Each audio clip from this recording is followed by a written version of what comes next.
আবার একটা নতুন টপিক রেসিপি নিয়ে চলে এলাম। তো ওই দেখো চা চাপিয়েছি, এটা চা হচ্ছে, আর এই দেখো তেল চাপিয়েছি, আর এখানে দেখো ফুলকপি আলু একটা রেসিপি হবে, কিন্তু দেখতে থাকে।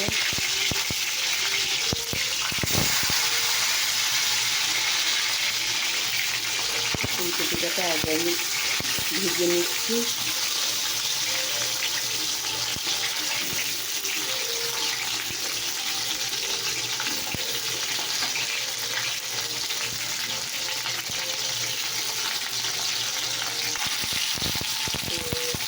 দেখতে হবে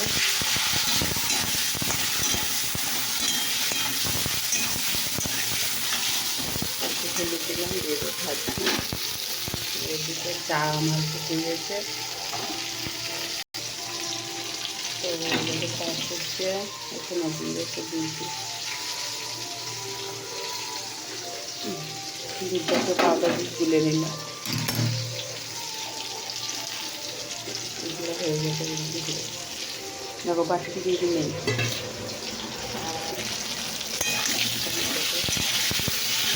কিছু ভাজা হোক নেবো,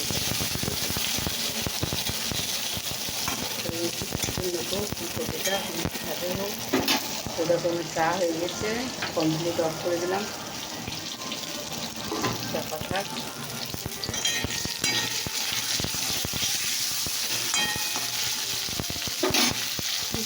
বন্ধুরা, তো ফুলকপি হচ্ছে, তো দেখো বন্ধুরা আমার ফুলকপি ভাজা হয়ে গেছে। তো দেখে দেখো তেল 5 ফোড়ন আর তেজপাতা দিয়েছে, দেখো হয়ে গেছে। এটা এবার আলু ভাজা হয়ে গেছে,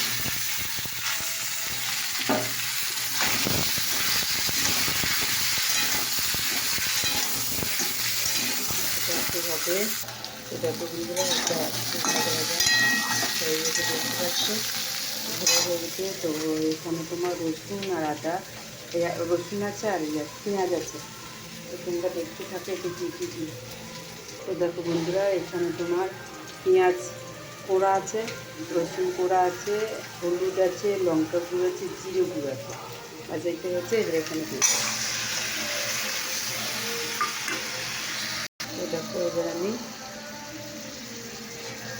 নেড়ে দেবো। তো এটা একটু কষা হবে, কষাটা হোক, এখানে একটু কষা হবে। তো দেখো বন্ধুরা রান্না নাড়া হয়ে গেছে, এবারে জল দিয়ে দিলাম। তো এবার জল দিয়ে দিয়েছি, এবার ফুলকপিটা দিয়ে দিলাম। ফুলকপিটা দিয়ে দেওয়ার পর এবারে ঢাকা দিয়ে দেবো, সেদ্ধ হয়ে গেলেই রেসিপি হয়ে গেল। তো কেমন লাগলো অবশ্যই কমেন্ট করে জানাবেন।